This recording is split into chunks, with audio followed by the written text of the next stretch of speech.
le monde était en flammes, dévoré par le charnier de la guerre. L'Europe était sous le joug de l'Allemagne depuis maintenant 4 ans.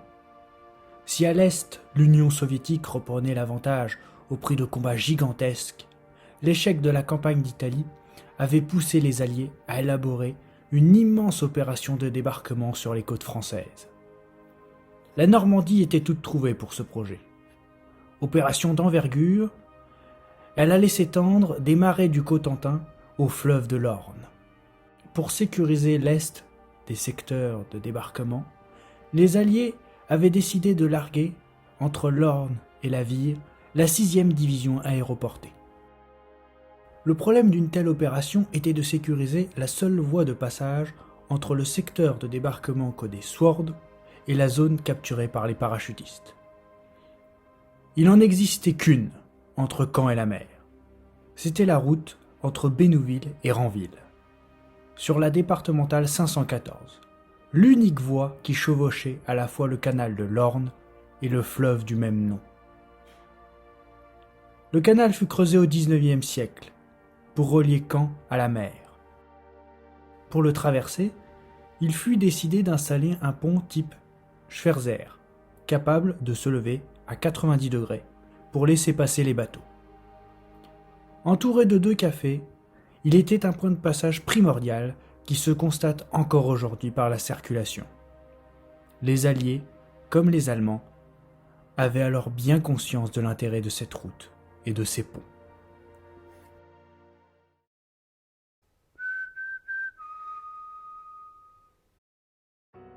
Occupé par des hommes de la 716e division d'infanterie, avant 1944, les défenses autour des 2 ponts de l'Orne étaient succinctes.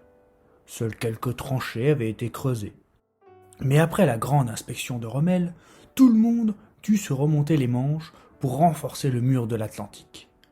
L'organisation Todd réalisa alors, sur le côté oriental du pont de Bénouville, un encuvement accueillant un canon de 50 mm. La maison près du canal fut rasée et sa cave transformée en abri. Ceinturé de barbelés et naturellement protégé par les marécages, le point codé WN13 était occupé par des hommes de la 4e compagnie du 1er bataillon du 736e régiment de grenadiers, commandé par l'Oberst Ludwig Krüge. Se relayant toutes les 2 heures, les 2 ponts étaient chacun gardés en permanence par 2 sentinelles. Seul passage donc entre l'Est et l'Ouest, indispensable pour faire la jonction entre les parachutistes et les forces de débarquement. Les 2 ponts devaient rester intacts. Pour parvenir à un tel résultat, les Britanniques devaient rapidement s'en emparer. La mission revenait au commandant de la compagnie D du 2e bataillon de l'Oxfordshire and Buckinghamshire Light Infantry de la 6e division aéroportée, le major John Howard. Renseigné par la résistance, y compris par un certain Georges Gondré, et par les photos des avions de reconnaissance, le major prépara chaque point de l'opération réclamé par le général Gall. Descendant normalement du ciel par la célèbre invention de Léonard de Vinci, cette méthode se révéla fort inappropriée pour la prise des ponts entourés de marais. Afin de porter au plus près des ouvrages les hommes chargés du coup de main, tout en gardant une cohésion de groupe qu'un parachutage ruinerait, il fut décidé d'utiliser des planeurs. Un seul planeur aurait pu suffire pour chaque pont, mais Howard, en personne prévoyante, avait décidé que chaque pont serait attaqué par 3 planeurs. Le major allait commander les hommes chargés de la prise du pont de Bénouville. Sous ses ordres, le lieutenant Brutridge, le lieutenant Woods et le lieutenant Smith, pendant que le capitaine Priday devait s'emparer du pont de Ranville avec, sous ses ordres, le lieutenant Hooper, le lieutenant Fox et le lieutenant Sweeney. Après la prise des 2 ouvrages, les 2 forces devaient faire leur jonction, attendre l'arrivée des parachutistes et surtout tenir jusqu'à l'arrivée des renforts débarqués sur Sword.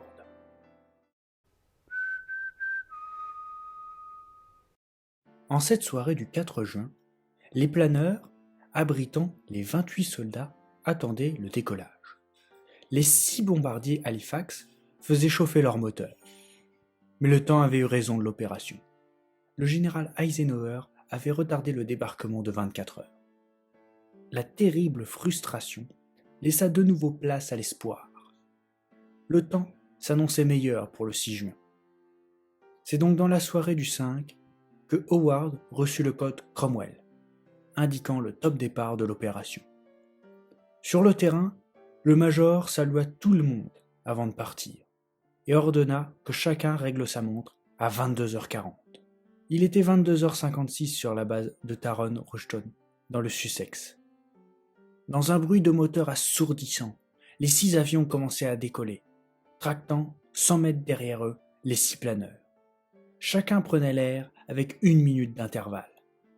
Le premier planeur, le numéro 91, celui où se trouvait le major Howard, par Walworth et Ellsworth. Le planeur numéro 92 par Bolland et Hobbs. Le numéro 93 par Barquet et Boyle. Le numéro 94 par Lawrence et Shorter. Le numéro 95 par Pearson et Guthrie. Et le planeur numéro 96 par Howard et Bach. Ensemble, ils étaient 168 et partaient maintenant pour la grande aventure. Les hommes de Pégase grimpèrent dans les nuages, à 1830 mètres d'altitude. À 28 par planeur, dont 5 sapeurs du 2e platoon du 249e Field Company Royal Engineer, les hommes étaient serrés, les uns contre les autres, et s'occupaient comme ils pouvaient. Après 1h14 de vol, à minuit, les 6 planeurs arrivèrent au-dessus des côtes normandes. Pas un avion allemand, ni un tir de DCA ne vint déranger le vol. Le major, atteint du mal de l'air, n'était même pas malade. Pourtant il appréhendait. Il avait peur d'échouer. Il avait peur des pertes que certains estimaient à 50%. Et il ne savait pas comment ces hommes réagiraient pour leur premier engagement au feu. Le planeur Orsa, modifié pour l'opération, avait un cockpit vitrifié, pour offrir un champ de vision plus large. Quand Howard vit l'embouchure de l'Orne, il réclama le silence dans son planeur. Dans 5 km, ils seront sur leur objectif. Justement, sur le pont de Bénouville, Helmut Romer et Erwin Sauer étaient de garde. À part ces 2 hommes et 2 Polonais partis retrouver leur bien-aimé dans le bourg de Bénouville, tous les soldats chargés de surveiller l'ouvrage étaient en train de dormir dans l'abri auprès du pont. Les 2 Rhénans devaient normalement finir leur garde à minuit, mais personne n'était encore venu les relever. Les prochains de garde étaient en retard. Après avoir vu les 2 hommes de la relève du pont de Ranville passer, Romer se rendit à l'abri pour réveiller ses camarades.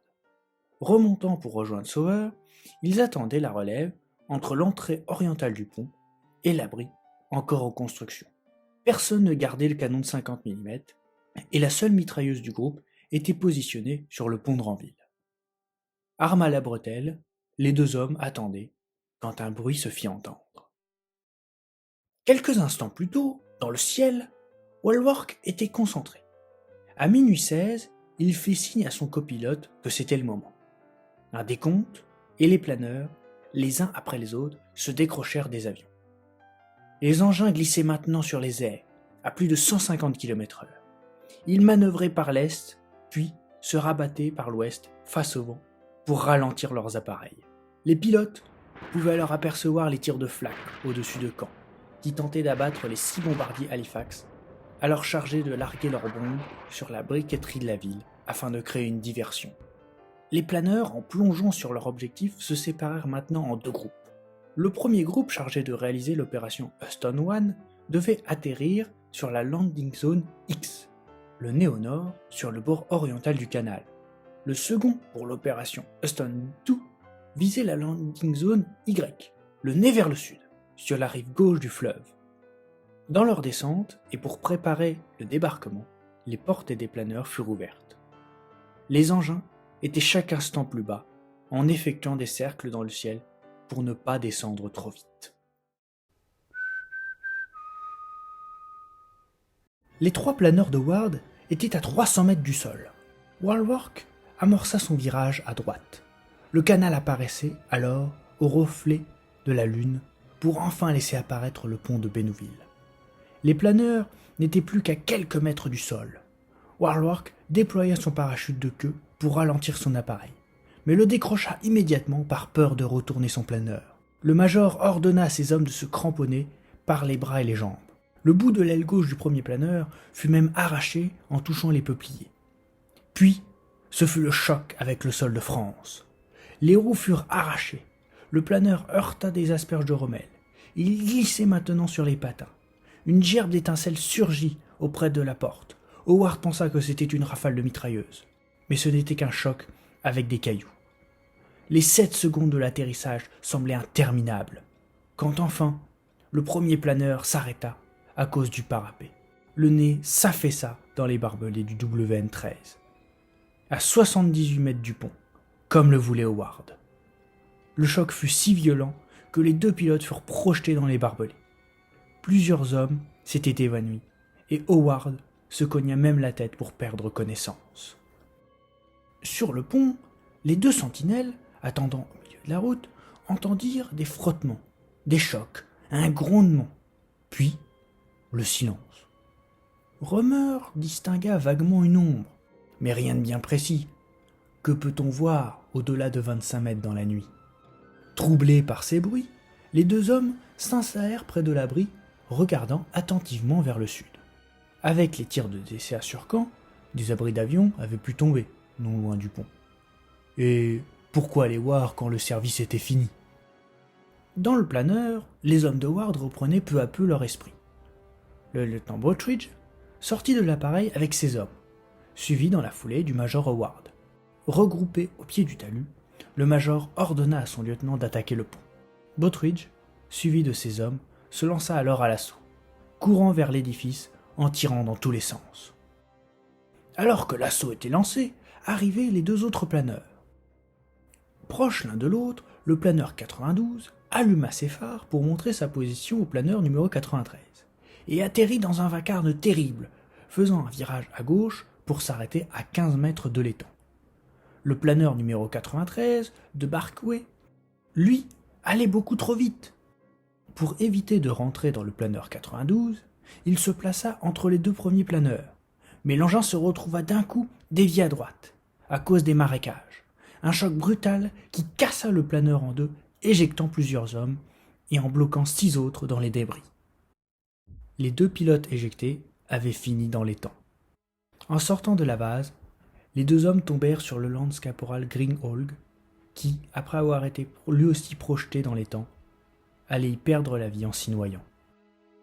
Sur le pont, surpris par les coups de feu, Sawyer et Romer virent avec stupeur surgir des hommes à l'uniforme bien différent du leur.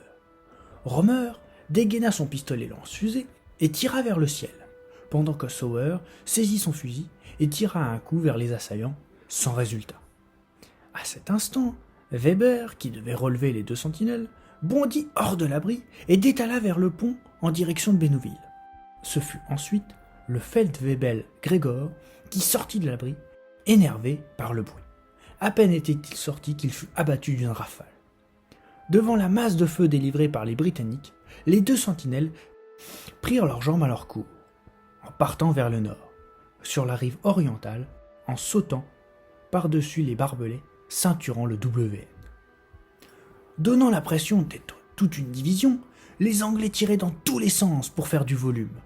Les premiers hommes étaient déjà sur le pont pendant que l'un des paras lançait des grenades dans l'encuvement du canon. Comme portés par l'élan de l'assaut, les parachutistes, malgré l'absence de résistance, continuaient à tirer.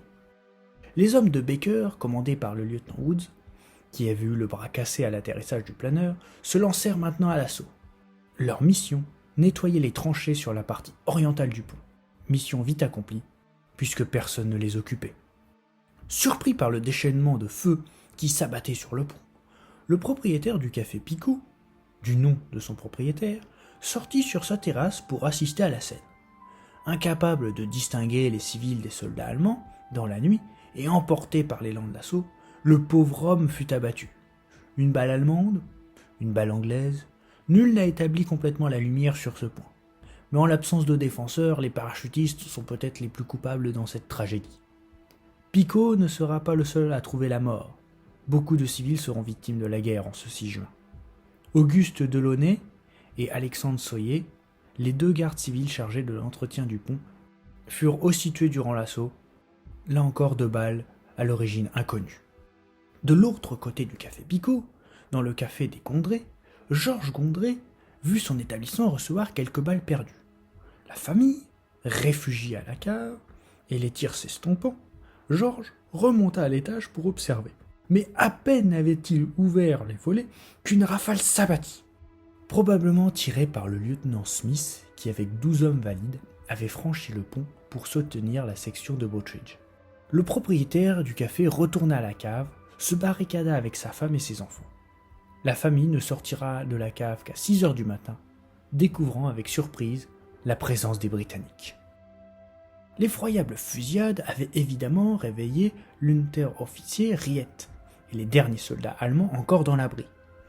Un des soldats d'Howard lança alors plusieurs grenades dans le bunker. Les hommes pris de panique essayèrent alors d'évacuer l'abri. Plusieurs d'entre eux furent tués. Les autres, à peine étaient-ils sortis qu'ils furent abattus. Mais comme par miracle, Riet, comme un jeune Polonais, Marchilinski, réussirent à s'enfuir vers le nord, comme l'avaient fait les 2 sentinelles, ce qui leur sauva la vie.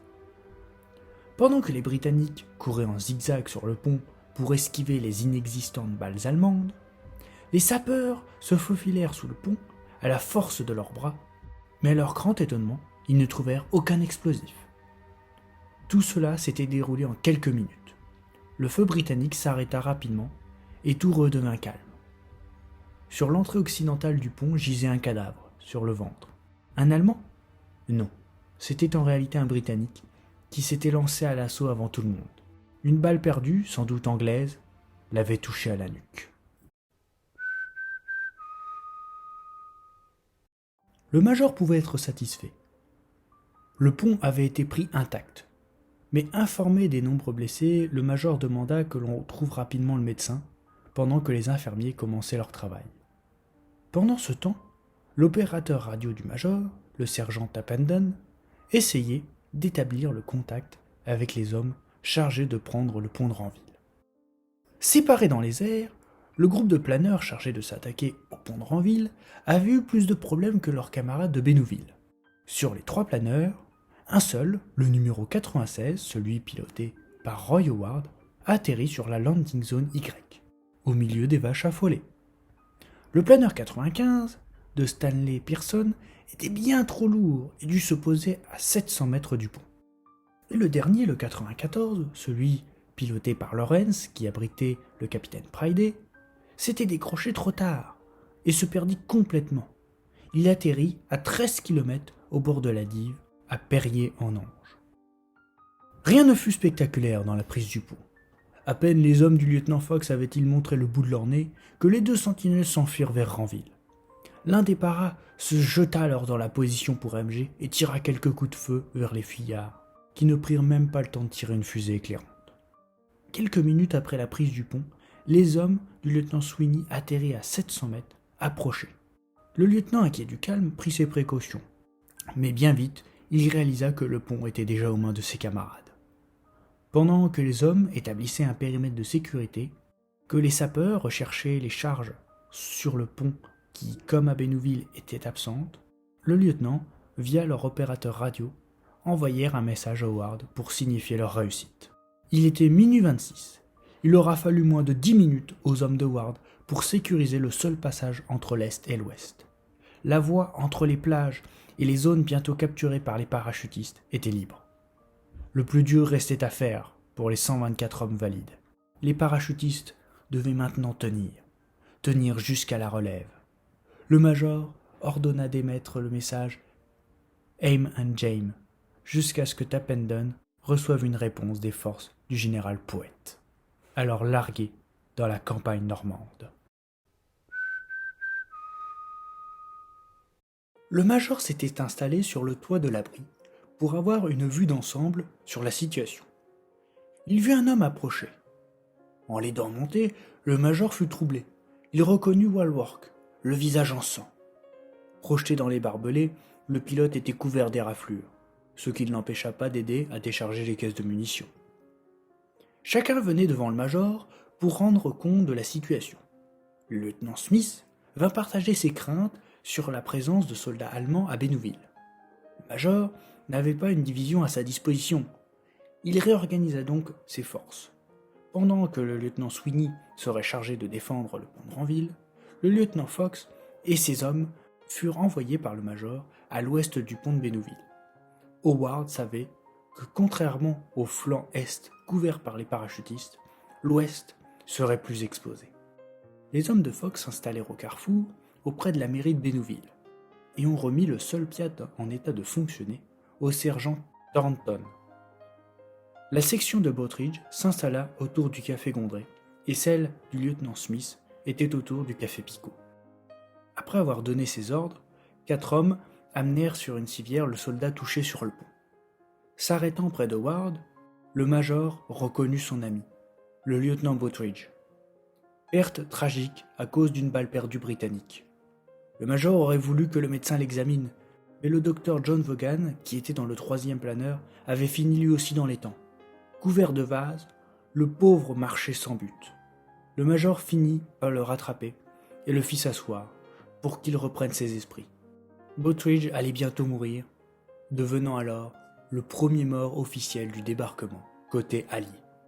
Puis arriva le capitaine Jack Nelson, des sapeurs, pour faire son rapport. Ces hommes n'avaient trouvé aucun explosif sur le pont, un comble, alors que toute la mission reposait sur cette éventualité. En fait, 6 semaines plus tôt, les Allemands avaient retiré les explosifs pour éviter que la résistance mette la main dessus, et aussi pour garantir un passage entre l'Est et l'Ouest. Décidément, ce pont était indispensable pour tout le monde. Les Anglais tomberont d'ailleurs sur les explosifs à l'arrêt ferroviaire. Positionné autour du pont pour le défendre, le major espérait voir rapidement les parachutistes de la 6e division venir le soutenir. À tout instant, les Allemands pouvaient contre-attaquer. Déjà, les éclaireurs avaient été largués en même temps que les hommes chargés de prendre les ponts afin de délimiter les drop zones. Le brigadier Nigel Poet fut largué sur la drop zone N, entre Ranville et Affranville. Dispersé de son unité, ne rencontrant qu'un seul homme, et son opérateur radio étant mort, il ne pouvait recevoir le message de succès lancé par le radio d'Howard. Poet ne se découragea pas, et partit rencontrer les parachutistes des 2 ponts. Rencontrant Howard à 1 heure, à peine les 2 hommes s'étaient-ils salués, que le calme de la Normandie commençait à être troublé par cet incessant bourdonnement d'avions. Voilà la 6e division chargée d'agir entre l'Orne et la Vire. Pourtant, les réjouissances d'Howard furent de courte durée. Alors que le major entend un cliquetis de blindés, un échange de coups de feu survient. La fusillade avait eu lieu du côté oriental de l'Orne, contre une patrouille allemande de 4 hommes. Un Anglais avait été blessé dans cette action, mais plus grave fut, en allant au résultat, la découverte d'un parachutiste anglais fait prisonnier. Nouvelle erreur tragique, fort répandue en temps de guerre. À peine la fusillade terminée, que c'est une voiture et une moto qui surgirent sur le pont de Ranville. Les Anglais ouvrirent le feu. La moto finit dans la rivière pendant que la voiture accéléra. Mais les pneus crevés, la Kübelwagen fut obligée de s'arrêter. Les 2 occupants furent touchés, notamment le conducteur qui ne survivra pas à ses blessures. Le second occupant n'était rien d'autre que le major Hans Schmidt, commandant du 1er bataillon du 736e régiment de grenadiers, officier alors en charge de la défense des 2 ponts. Il sera soigné par le médecin Vaughan, qui avait repris ses esprits pour s'affairer à soigner tous les hommes. Dans la voiture, les paras trouvèrent du vin, de la vaisselle et de la lingerie féminine. Schmidt n'était pas très pressé de venir s'informer des causes de la fusillade entendue 45 minutes plus tôt. Après 1h15, les blindés entendus par Howard furent maintenant au carrefour de Bénouville. Il s'agissait de 2 canons automoteurs de la 1re compagnie de Panzerjäger de la 21e Panzer Division, accompagnés par des hommes de la 716e Division cantonnée à Bénouville. Arrivant au carrefour de la mairie, le premier véhicule tourna à droite. Sans information, les Allemands avançaient à tâtons, sans savoir la situation sur les ponts de Bénouville. La nuit aidait les parachutistes. Le sergent Thornton, placé dans le fossé, le long de la route, qui s'imaginait déjà avoir affaire à un Panzer IV, laissa le canon automateur, sans doute un H-39, approcher avant de faire feu avec son Piat. Détruit dans une immense explosion, Le second blindé crut que les Anglais disposaient d'un canon anti-char. Les Allemands préférèrent se replier en attendant la levée du jour pour mettre les choses au clair.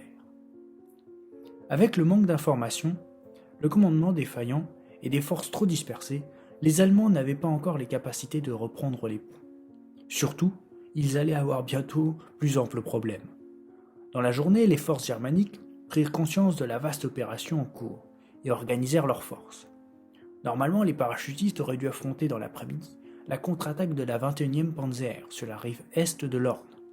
Mais avec le débarquement sur Sword, les chars allemands dévièrent au nord-est de Caen, un mouvement qui probablement sauva les parachutistes. Le major dut attendre 2h30 pour voir l'arrivée de ses camarades parachutistes. Le reste de la brigade de poètes et surtout le 7e bataillon du lieutenant-colonel Richard J. Pin Coffin, qui, après un largage chaotique sur la drop zone N, n'était parvenu à Bénouville qu'avec une partie de ses effectifs. Avec ces renforts, Pin Coffin et Howard pouvaient établir un périmètre de défense plus important dans Bénouville. La compagnie A et C s'établirent au sud, la compagnie B au centre du village.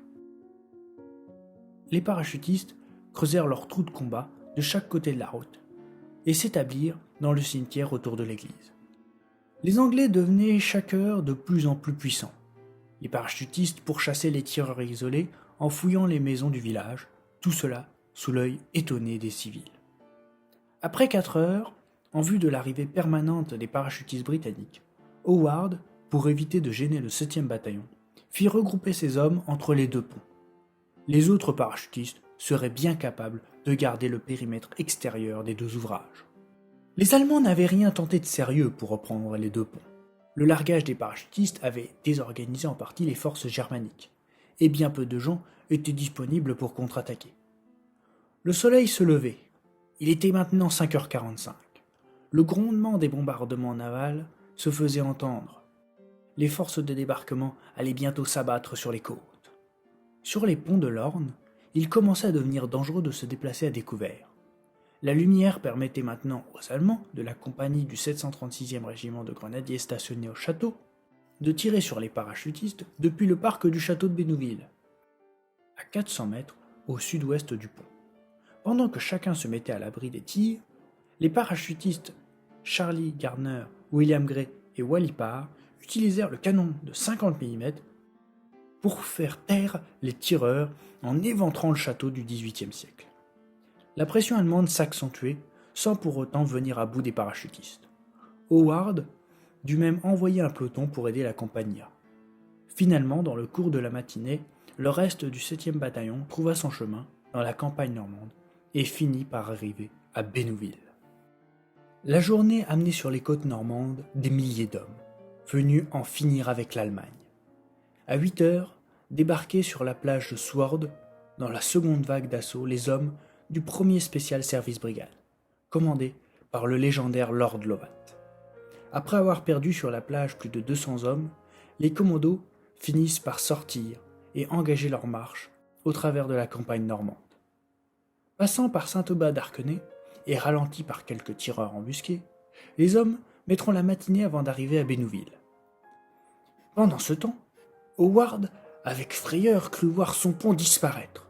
Vers 10 heures, passa à très basse altitude un avion de la Luftwaffe qui largua une bombe sur les Anglais. On ne sait si c'est le pont ou les parachutistes qui étaient visés. Ce qui est sûr, c'est que la bombe finit dans le canal sans exploser. Nouvelle frayeur au milieu des tentatives allemandes de reprendre Bénouville. Il était maintenant 13 heures. Au milieu des tirs, se fit entendre un bruit caractéristique d'une cornemuse. Il s'agissait de Bill Millins, qui depuis la plage donnait le ton de la marche avec son instrument. Arrivant au niveau du pont, la cornemuse cessa de jouer pour laisser le temps au major Howard et à Lord Lovat de se serrer chaleureusement la main, avec 1 heure de retard sur l'horaire prévu. Les deux hommes s'entretenirent rapidement sur la situation avant que Lord Lovat ordonne la reprise de la marche vers Ranville. Bill Millins ouvrit alors la marche de la colonne en se remettant à jouer, mais à une cadence un peu plus vive. Le numéro 45, suivi du numéro 3 commando, furent les premières troupes des plages à franchir le pont de Bénouville. La jonction entre la plage et les ponts était donc faite. Pourtant les choses n'étaient pas finies. En cet après-midi historique, un bateau, le Romboat Air 221, s'approcha du pont de Bénouville. Comme pour les vedettes qui avaient été détruits dans la matinée entre Bénouville et Ouistreham, le navire allemand venait cette fois de Caen, s'arrêta au niveau du château. Ne voulant laisser le navire s'approcher, le caporal Walipar ouvrit le feu avec le canon de 50 mm. Le premier coup fut trop court. Le second toucha le pont du bâtiment, le forçant à se replier. Après cette action, les forces d'Howard n'eurent plus à livrer combat pour les ponts de l'Orne. C'est vers 21h15 que les Hawks and Bucks arrivèrent sur le pont. Les hommes furent accueillis avec des plaisanteries pour leur arrivée tardive. Ce ton blagueur était permis par la fatigue. Depuis plus de 20 heures, les hommes d'Howard étaient au combat. Relevés dans leur mission, Howard et ses hommes partirent rejoindre le PC du bataillon à Ranville. En arrivant, le major retrouva le capitaine Priday et le lieutenant Hooper, ces officiers qui auraient dû atterrir près du pont de Ranville. Après cette satisfaisante retrouvaille, Howard se retrouva sous les ordres du major Marks Darrell Brown. Le lendemain, il devait repartir au combat. Mais pour ce soir du 6 juin 1944, le major Howard et ses hommes pouvaient se reposer. L'assaut de Pégase fait partie de ces petits événements qui, par la mémoire, ont pris une ampleur assez importante. En soi, l'opération Houston n'a rien de remarquable. On peut évidemment saluer la performance des pilotes pour avoir réussi à atterrir à quelques dizaines de mètres de leurs objectifs. Pour le reste, la prise des deux ponts n'a rien de spectaculaire. Les hommes d'Howard ont attaqué des objectifs sans hommes. Par chance pour les Anglais, les sentinelles n'avaient pas compris qu'il s'agissait de planeurs. Et surpris par l'assaut, ils préférèrent fuir pour leur vie plutôt que de défendre des ponts à la valeur stratégique assez limitée. En plus du manque d'adversaires, les parachutistes n'eurent qu'à affronter des hommes désarmés, sortant de leur abri, tirés de leur sommeil par les bruits de la fusillade. Il n'y avait donc rien d'héroïque. Les combats pour tenir les ponts furent bien plus difficiles que la prise des ponts en elle-même. Mais là encore, la fortune était du côté de Howard. Les parachutages britanniques avaient largement désorganisé les Allemands. À cela s'ajoutait une hiérarchie allemande qui mit un certain temps avant de comprendre l'ampleur de la situation. Ainsi, s'inscrivant dans une immense opération, appuyée par le 7e bataillon, les ponts ne furent jamais réellement en danger. Il y a pourtant eu des morts. Les pertes allemandes, comme d'habitude, sont inconnues. On peut essayer de les estimer, mais l'affaire mériterait une véritable étude. Pour les deux ponts, 7 hommes vont prendre la fuite pendant l'assaut. Il ne restait plus que les soldats dans l'abri près de Bénouville, c'est-à-dire une petite dizaine d'hommes, tués par les Anglais, dont le Feldwebel Gregor, que l'on peut considérer comme le premier mort allemand du débarquement. Pour ce qui est des contre-attaques, on ne sait absolument rien des pertes allemandes. Le flou est total. L'est-il davantage du côté anglais ? Pas forcément. Durant l'assaut, 2 hommes vont tomber. D'abord le lieutenant Broadridge, tué par erreur, qui se partage la place du premier mort du 6 juin avec le lance-caporal Greenhall, mort noyé dans l'étang. Il y eut plus tard les parachutistes tués par erreur au milieu de la patrouille allemande. Pour ce qui est des autres combats, on ne sait si d'autres hommes furent tués. À ces 3 victimes, Howard avait eu une quinzaine de blessés, surtout à cause des chaotiques atterrissages des planeurs. Les combats menés dans la journée ne donneront que quelques blessés supplémentaires, mais dans tous les cas, les chiffres restent approximatifs, puisque aucun travail sérieux n'a été fait sur le sujet. Oubliez, les civils aussi ont été touchés. Il est difficile de distinguer les nationalités dans l'obscurité. Picot, Auguste Delaunay et Alexandre Soyer furent des victimes accidentelles. À l'image de l'opération, qui ne fut qu'un coup de main, les pertes occasionnées sont assez faibles, mais ce n'est pas pour autant qu'il faut oublier les morts. Le récit de la prise du pont de Bénouville fut bien compliqué à établir, tellement les ouvrages offrent des récits différents. Mélange d'épiques et de mémoire, l'histoire peine à trouver sa voie. À cela, le tourisme vient apporter un nouveau folklore. Non, La maison des Gondré ne fut pas la première maison libérée, comme on essaye de le faire croire. Il faut regarder du côté du café de Monsieur Picot pour admirer la première maison libérée. Mais la mémoire est faite. Il faut espérer qu'un historien vienne un jour éclairer les nombreuses questions qui entourent la prise des ponts de l'Orne, pour enfin offrir aux morts comme aux vivants la vérité.